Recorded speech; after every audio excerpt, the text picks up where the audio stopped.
If you had told me a year ago that I'd be writing this post, I probably would have laughed. I used to think stories like this only happened to people with chaotic families or reality TV levels of dysfunction.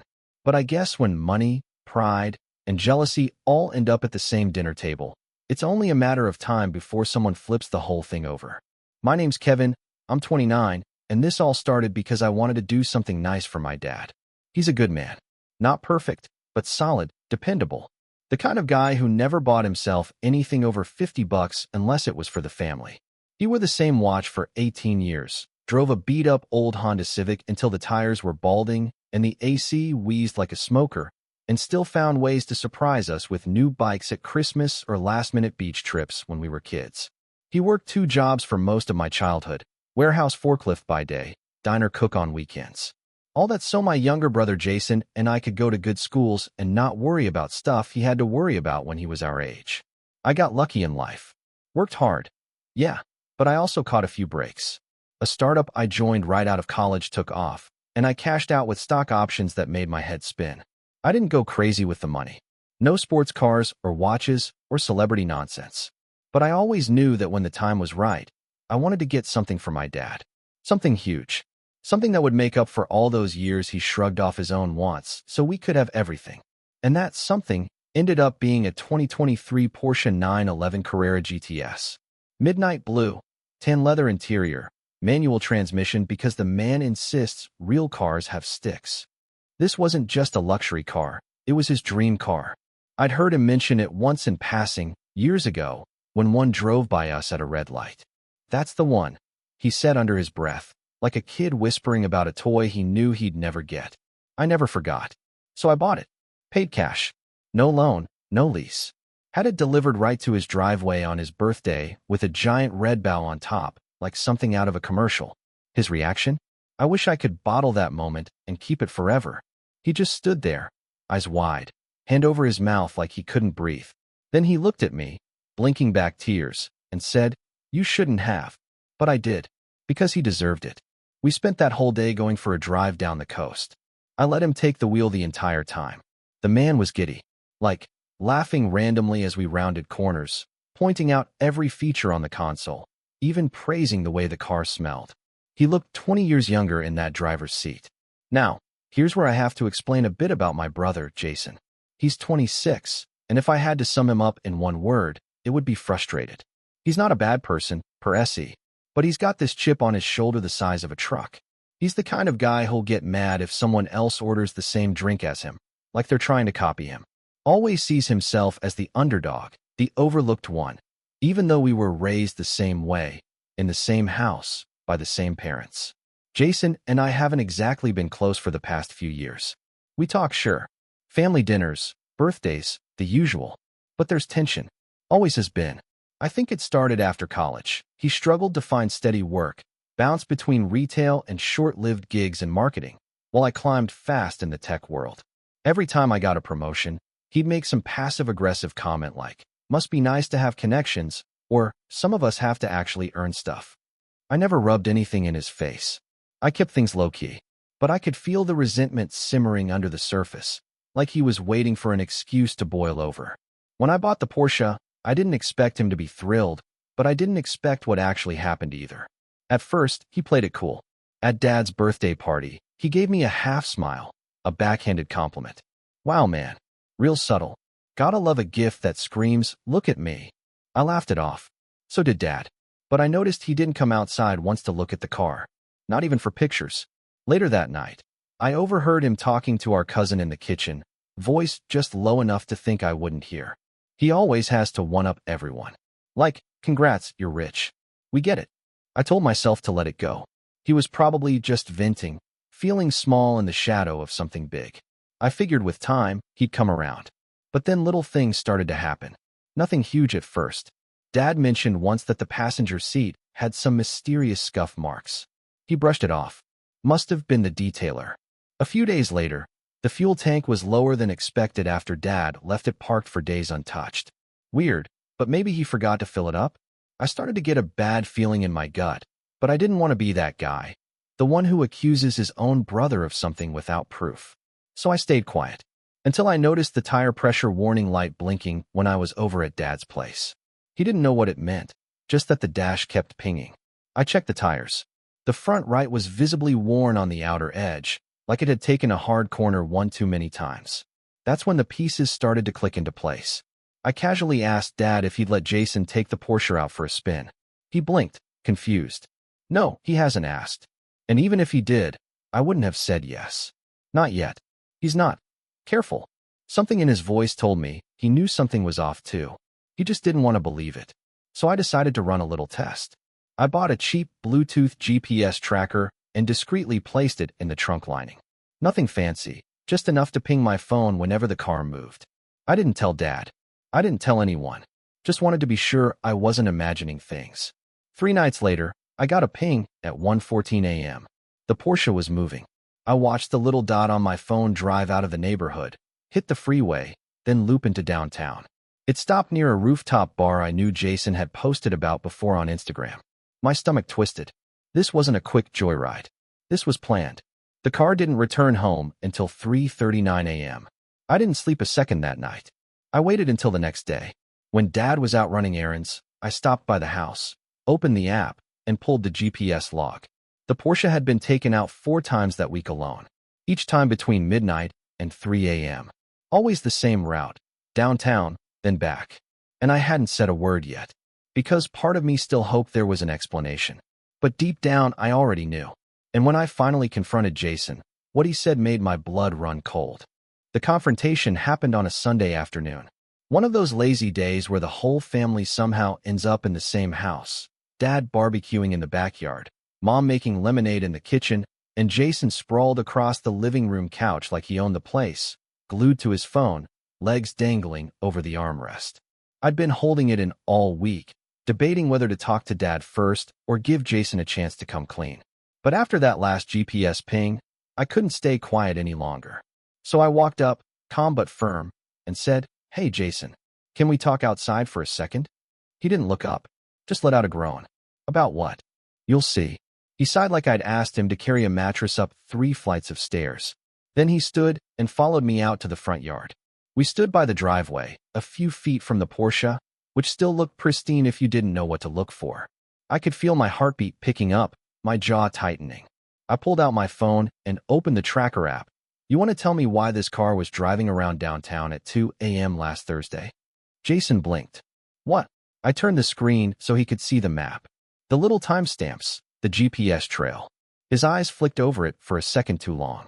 Then he scoffed and leaned back on one foot. You're seriously tracking your own dad's car? No, I'm tracking my gift. That I bought with my money. For his birthday. And somehow it's being taken out in the middle of the night without his knowledge. You want to explain that? He crossed his arms, trying to play it cool. So what? You're accusing me of stealing it. You tell me. Jason looked off toward the street like he was weighing how much of the truth to admit. Then he shrugged. Okay, fine. I took it out a couple times. Big deal. It's not like I wrecked it. My stomach twisted at how casually he said it. Like it was a borrowed hoodie, not a 6-figure sports car he didn't even ask permission to touch. You took it out without asking, I said, voice sharper now. You lied to Dad. You drove his dream car like it was your toy. At 2 in the morning? Are you insane? He rolled his eyes. Relax. I was careful. I just wanted to see what it could do. You act like I crashed it into a wall. I wanted to grab him by the collar and shake some sense into him, but I held back. You disrespected Dad. And me. That's not just a car. That's 20 years of sacrifice I was trying to honor. You know what he gave up for us. And you just sneak it out like it's nothing. Jason's smirk faltered, just a bit. But then he doubled down. You think you're better than me because you can afford to blow $100,000 on a birthday gift? Newsflash, Kev, some of us didn't get handed a golden ticket after college. Some of us actually have to struggle. You walk in here acting like the family hero, like you're Saint Kevin the Generous, when really, you just bought yourself a pedestal. I blinked. You think I did this for me? He threw his hands up. It's always been like this. You were Dad's favorite. You got the best grades, the best college, the job, the apartment. And now you're showing off with a Porsche while I'm stuck doing freelance gigs just to scrape by. Forgive me if I wanted to know what it felt like to drive something nice for once. I couldn't believe what I was hearing. The sheer entitlement of it. The rewriting of history. He wasn't taking accountability. He was twisting it into some personal injustice. Jason, I said, voice low, I didn't buy that car to show off. I bought it because Dad deserved something he never would have gotten for himself. If you felt jealous, you could have talked to me. But this is betrayal. Plain and simple. He stared at me for a long second. And for a fleeting moment, I thought I saw regret in his eyes. But then he turned and muttered, whatever. It's just a car. Just a car. I walked away before I said something I'd regret. I didn't tell Dad. Not yet. I wanted time to think. Time to figure out how to handle it without blowing up the entire family dynamic. Because despite everything, I still held on to some fragile hope that Jason would come to his senses. That maybe he'd apologize. Maybe he'd get it. But that hope shattered 3 weeks later. It was a Tuesday morning. I was on a video call when my phone started buzzing nonstop. Missed call from Dad. 2 more. Then a text. Kevin, it's the car. Call me ASAP. My stomach dropped. When I called, his voice was shaky. Not panicked, but hollow. It's gone, he said. The car. Someone crashed it. Totaled. I felt like the floor disappeared beneath me. What do you mean totaled? He explained slowly, like he still couldn't believe it himself. Apparently, he woke up early to go for a morning drive. But the car wasn't in the driveway. There were no signs of forced entry, no broken glass, no keys missing from the hook by the door. Then he got a call from the police. The Porsche had been found wrecked against a concrete divider on a side road just outside the city. Driver fled the scene. Witnesses said it happened around 4 a.m. I didn't even need to ask. I knew. My heart was pounding so hard I could barely hear him. Dad? I said slowly. Was Jason home when you woke up? There was a long silence. No, he said. I checked his room. Empty. He came back around 7. Said he went to get breakfast. That confirmed it. I didn't even text Jason. I drove straight to his apartment. I don't remember much about the drive, just the sound of my pulse roaring in my ears. When he opened the door, looking groggy and still wearing last night's clothes, I lost it. You totaled the Porsche. He blinked. What? Don't play dumb. You crashed it. I know it was you. He held up his hands. Okay, calm down. Don't tell me to calm down. You stole that car, again, after I asked you not to touch it. You wrecked it. Do you even understand what you've done? He looked like a deer in headlights. Look, I didn't mean to. It was raining, and I didn't see the turn in time. So you admit it. He slumped down onto the couch. I panicked, all right. I didn't know what to do. I bailed. I figured I don't know, talk to Dad later. Explain it wasn't my fault. It is your fault. I shouted. You had no right to be behind that wheel. None. And now Dad's dream is sitting in a scrapyard because you wanted to feel important for 5 minutes. He didn't respond. I stood there seething. I wanted to scream, to throw something, to make him feel even an ounce of the shame he should have felt. But he just sat there. No tears. No apology. Just blank, useless silence. And that's when I saw it. He didn't feel sorry. He felt cornered. That was the moment everything shifted for me.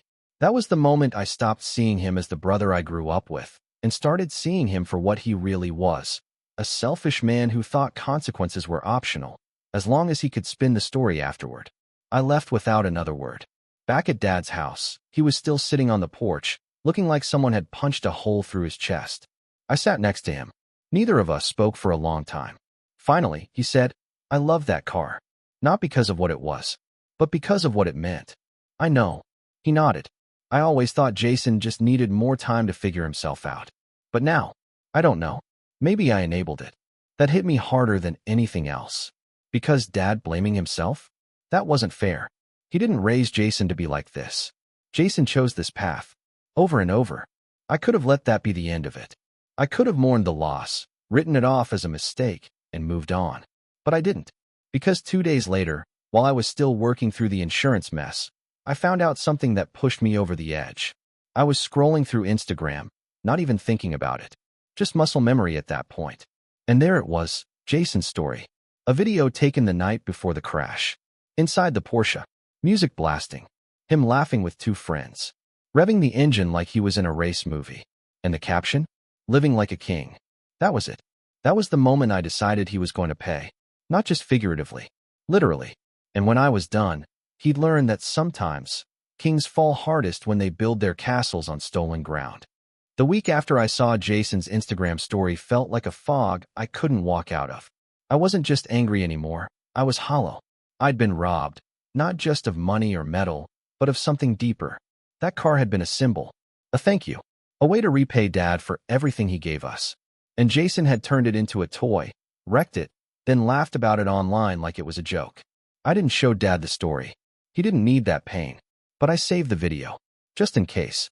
The insurance company, of course, wasn't happy.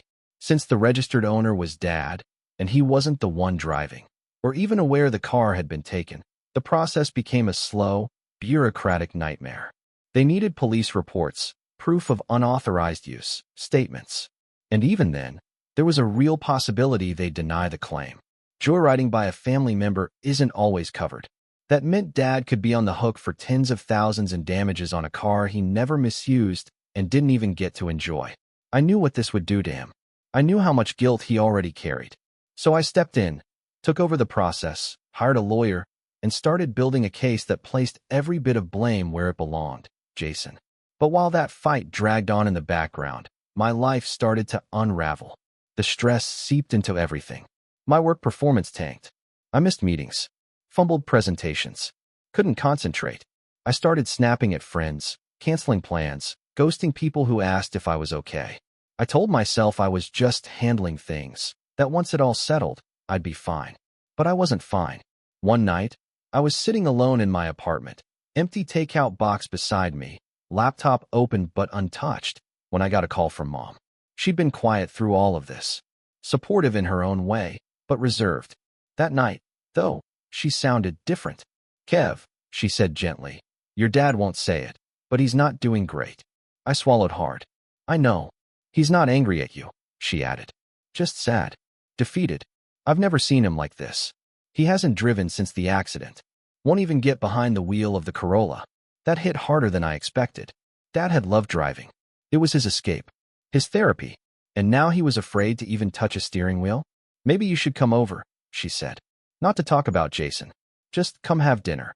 I did. That Friday, I showed up with groceries and cooked him one of his favorites, lemon pepper chicken with roasted potatoes, the way he used to make it when Mom worked late. He barely spoke at first, but after a while, the silence softened. We talked about dumb movies, neighborhood gossip, football, and for the first time in weeks, I saw a flicker of light in his eyes. That dinner became a weekly thing, then twice a week. I started working from their place occasionally, helping Dad with little home repairs or errands. It didn't fix everything, but it helped. And slowly, I started to feel a little less broken myself. Meanwhile, Jason? He disappeared. No calls, no texts, no family dinners. He ghosted us all like he'd never existed. I assumed he was embarrassed, or just cowardly. I didn't care. He'd made his choices. But then Mom found out from one of her church friends that Jason had been bragging to people, telling them his idiot brother overreacted about a stupid car, and that the insurance would cover it anyway. He even hinted that I'd probably buy Dad another one because I love playing savior. That's when something shifted in me again. The rage was still there, sure, but now it was cold, focused. I started planning. First, I dug into Jason's finances. I still had access to some shared family records from years ago, stuff we'd used to co-sign loans for him when he was trying to build credit. I found out he was behind on payments for a used BMW he'd financed 2 years ago. Credit cards maxed. One account sent to collections. Rent overdue by a month. He was broke. And cocky. A dangerous combo. Next, I called my lawyer and asked what my legal options were. We reviewed the police report, the Instagram video, the GPS logs. The lawyer nodded slowly, tapping a pen against his notepad. "You've got a strong civil case," he said, "especially if your dad signs an affidavit stating he never gave permission." "He will." We filed a lawsuit for damages, not just for the totaled vehicle, but for fraud, unauthorized use, and the resulting emotional distress inflicted on Dad. It was a long shot for full compensation, but it wasn't about the money anymore. It was about the message. But I didn't stop there. While all that churned in the background, I focused on rebuilding. I took a leave of absence from work, officially for mental health reasons. At first, I felt guilty, like I was slacking. But truthfully, I needed it. I started going to therapy twice a week. For the first time in my life, I admitted out loud how much pressure I'd felt being the good son, the responsible one, the unspoken glue in a family full of cracks. I talked about how I'd buried my resentment every time Jason got a free pass, every time he played victim and still ended up with sympathy, while I carried the weight in silence. It was cathartic, painful, but real. My therapist asked me once, "When's the last time you did something for yourself?" I didn't have an answer, so I made a list, not of tasks, but of things I'd always wanted to do but kept putting off. Small things, personal things. Get back into photography. Learn to cook something new every week. Start running again. Reconnect with old friends. I bought a used DSLR camera and started going on weekend photo walks. Urban stuff, mostly, alleyways, graffiti, odd little pockets of the city people overlooked. It gave me peace, focus, a sense of control I hadn't felt in months. And with that came clarity. One evening, after a particularly long run through the park, I found myself sitting on a bench, drenched in sweat, staring up at the orange streaks of sunset. My phone buzzed. It was Dad. Just one sentence. "Thanks for not giving up on me." I stared at it for a long time. And for the first time since this whole mess started, I cried. Not out of sadness, but relief. Gratitude. Because despite everything Jason had taken from us, we were still here. Still family. Still standing. That night, I made a decision. I was going to buy Dad a new car, but not as a replacement. That Porsche was a moment, and nothing could truly replicate it. This would be something new. A symbol not of the past, but of the future. Something to remind him, and myself, that we could rebuild. That we had rebuilt. I started researching. Quietly. Carefully. I looked for something elegant, but grounded. Fast but not flashy. Something he could drive every day and still smile. And I found it. A 2024 Audi S5 Sportback. Sleek, powerful, refined. Midnight blue again. Because some symbols are worth repeating. But this time, there was no bow. No crowd. No spectacle. Just me pulling into the driveway one morning, keys in hand, and Dad stepping out onto the porch, confused. "What's this?" he asked, walking up. I handed him the fob. "Yours." His brow furrowed. "Kevin, it's not about the Porsche," I said. "It's about you. Still you. Still worth it." He didn't cry this time. But he didn't have to. I could see everything in his face. The weight lifting, even just a little. And then, just as he started walking around the car, admiring the lines, the mail arrived. An envelope, hand-delivered. Thick paper. My name embossed on the front. It was from Jason. Inside was a single sheet of paper. A note, scrawled in his handwriting. "Hope you're happy. You ruined everything. I'm done trying to fix this." And behind it, a copy of the lawsuit. Stamped. Served. He was officially contesting it. Which meant everything was about to get messy, eh? But I wasn't afraid. Not anymore. I'd already hit bottom. And I'd already started to rise. Now, it was time for him to fall. The lawsuit filing shook Jason harder than he expected. Maybe he thought I was bluffing. Maybe he assumed Dad would convince me to drop it. But when he got served officially, with his full legal name stamped on the envelope, things stopped feeling like a family squabble and started feeling like what it really was, a war. He called me that night. I let it go to voicemail. The message started with a weak attempt at guilt. "Kev, come on, man. This is overboard. We're family." Then it shifted to blame. "You're the one turning this into a disaster. It was a mistake. You seriously want to drag me through court for a car?" And finally, desperation. "If you drop the suit, I'll do whatever you want, all right? Just don't let this ruin everything." But it already had. What Jason didn't understand, what he never understood, was that this wasn't about a car. It was about 20-something years of being pushed, pulled, and guilt-tripped into silence. It was about watching my dad, the strongest, kindest man I knew, walk around like he was the one who failed. It was about crossing a line and laughing as you stood on the other side, daring someone to hold you accountable. Well, I was holding him now, and I wasn't letting go. After that voicemail, I started building. Not just legally, but emotionally, socially, strategically. First, I met with my lawyer again, this time with Dad present. It wasn't easy to get him to come. He didn't want to choose sides. But I told him, gently, that this wasn't about favoritism, it was about truth. About protecting what was right. Dad sat through most of the meeting in silence, hands folded, eyes down. When my lawyer asked if he'd be willing to submit a written affidavit stating he never gave Jason permission to drive the car, Dad hesitated. "Are you sure about this?" he asked me quietly. "I'm sure." He looked tired. Not physically, something deeper. But after a long pause, he nodded. Then so am I. That moment felt like turning a key in a locked door. Like something between us had finally realigned. With his affidavit and the police report in hand, our case became much stronger. My lawyer said we had a solid shot at partial reimbursement, plus potential damages if the judge saw fit. More importantly, it meant Jason would finally face consequences. Not jail time, but a serious financial reckoning. Still, lawsuits take time. Months, sometimes years. So while the legal wheels turned slowly, I worked on something faster. Something more surgical. I started with my Uncle Richard. He's Dad's older brother. A no-nonsense kind of guy who runs a mid-sized auto repair chain in the city. He's always had a soft spot for me, mostly because I helped him revamp his business's online scheduling platform a few years back. So when I showed up at his shop one afternoon with a coffee and a favor, he raised an eyebrow, but listened.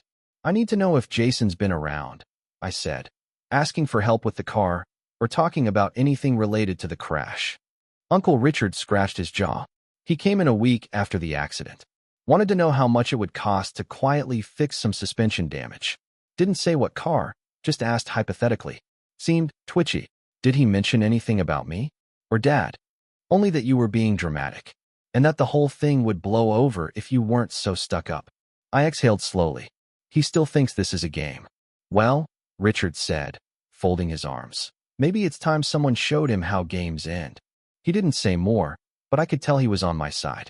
Next, I reached out to an old friend of Jason's, Noah. They'd grown up together, but drifted apart after high school. Noah and I had always been friendly, and I'd heard he was working freelance in graphic design now. I offered to buy him lunch. Over burgers and fries at a downtown diner. I laid it out. "I'm not asking you to spy or betray anyone. I just need to know, what's Jason saying about all this?" Noah hesitated, then sighed.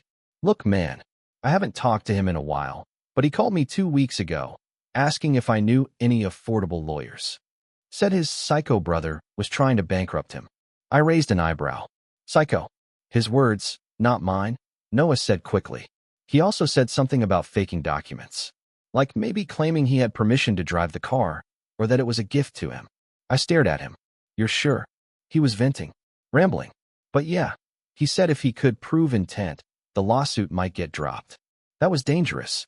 Because while Jason wasn't exactly brilliant, he was slippery. If he could convince a judge that I'd gifted the car to both Dad and him, or that we had some sort of verbal agreement, the case could get muddied fast. So I needed proof. Not just of the theft, but of his mindset. Enter Plan B. I went home, pulled up the Instagram video he'd posted the night of the crash, and started screen recording. Then I dug through his profile and took screenshots of every post, every comment, every flex, where he mentioned the Porsche like it was his. I also pulled GPS logs from the tracker I'd installed, organized the timestamps, and paired them with text logs I'd sent Dad during those nights. The ones where I asked if he'd driven the car, and he said no. I compiled everything into a clean, chronological PDF and gave it to my lawyer. "This," I said, "is who we're dealing with." He whistled softly. "This is damning. Good." But the biggest move came next. I started reaching out to Jason's landlord, utility companies, and even a few debt collectors listed on his credit report, which I'd accessed through an old family-linked credit monitoring account we both forgot existed. I didn't impersonate anyone. I didn't break laws. But I asked questions, very specific ones, about payment plans, timelines, delinquency notices. The picture I painted was bleak. Jason was 3 months behind on rent. He owed nearly $6,000 across multiple credit cards. His BMW had been repossessed last month, and his phone line was flagged for possible disconnection. It was all falling apart, which is exactly what I needed, because I had a plan. If I could time everything right, the lawsuit, the evidence, the financial pressure, I could force him into a corner. Not out of cruelty, but justice. And once he was there, I'd give him a choice. Pay what you owe, or lose everything else you're clinging to. But I wasn't done, because one thing still bugged me. That Instagram video. The one he posted before crashing the Porsche. It had been deleted the next morning. Scrubbed. Like it never happened. But I'd saved a copy. And now, I had an idea. I contacted a friend who worked in digital media. Asked if he could enhance the video, stabilize it, clean up the audio. He did. And guess what we found? Jason's voice, loud and clear, saying, No way my brother would ever let me take this out. But what he doesn't know won't hurt him. That clip was gold. No, platinum. I had it time-stamped, watermarked, and submitted as part of our legal discovery package. And still I waited. Quiet. Patient. Because the setup wasn't complete until one final piece fell into place. It happened the following week, when I went to drop off groceries at my parents' place. Dad was in the backyard, fiddling with the garden hose. When he saw me, he waved me over. "Got a letter today," he said. "From Jason." My stomach tightened. What did it say? He handed it to me without a word. It was short. Sloppy handwriting. No return address. "Dad, I know Kev's feeding you lies. I never meant to hurt you. Please don't testify. I can't handle court. I'm broke. I'm scared.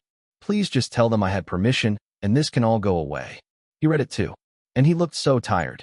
But when he met my eyes, there was steel in his voice. "I'm not lying for him," he said. "Not this time." And that was it. The setup was complete. The car was gone. The story was told. The truth was documented. All that remained was the fallout. And I was ready to watch it unfold. The court date was set for the second Tuesday in May. It had been nearly 6 months since the crash, but it felt like 6 years. So much had changed since that night. Inside me, inside my family, inside our relationships. The man I was back then, furious, reactive, flailing to keep the family from falling apart, had been replaced by someone sharper, quieter, more resolved. I wasn't seeking drama anymore. I wanted justice. Clean, deliberate, and undeniable. Jason tried to delay the hearing twice. Claimed illness. Claimed his lawyer needed more time. Claimed emotional distress. The judge wasn't moved. We had evidence, dates, signatures, timestamps. And most importantly, we had the truth. The morning of the hearing, I showed up early with my lawyer and Dad. We sat quietly in the hallway outside the courtroom, not saying much. He looked tired but composed, dressed in his Sunday best, pressed slacks, leather shoes, and the same watch he'd worn every day for 20 years.